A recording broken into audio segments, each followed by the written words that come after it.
Samarqandda yetishtirilayotgan qulpinoyni ko'rsatsak, uni qiziqib turib Qashqadaryolik bola qilyapti, yoshroq bolalar qiziqish oshib boryapti. Misol uchun, zominda piyozni qo'ysak, kimdir yana piyoz ekkani qiziqyapti. Hamma yurtimiz bo'ylab yoshlar qishloq xo'jaligiga qiziqishi oshyapti. Qiziqishi so'nyapti, buni biz oshirish harakatidamiz. Juda ham hozirgi kunda O'zbekistonda qishloq xo'jaligiga yoshlar juda ham qiziqishyapti. Qishloq xo'jaligi juda ham yaxshi rivojlanyapti. Ijtimoiy tarmoqda bu qishloq xo'jaligini biz ko'rsatmasimizdan oldin yoshlar qishloq xo'jaligiga qiziqish pasayib ketdi. Hozirgi kunda juda ham oshdi.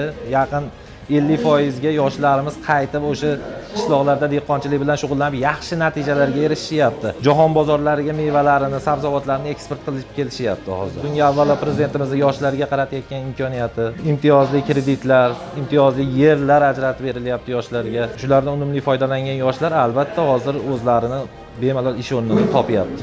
Forumda nima oldingiz? Forumda biz o'zimizga bilimlar olyapmiz, yanada malakamizni oshiryapmiz, yanada qiziqishimiz oshyapti.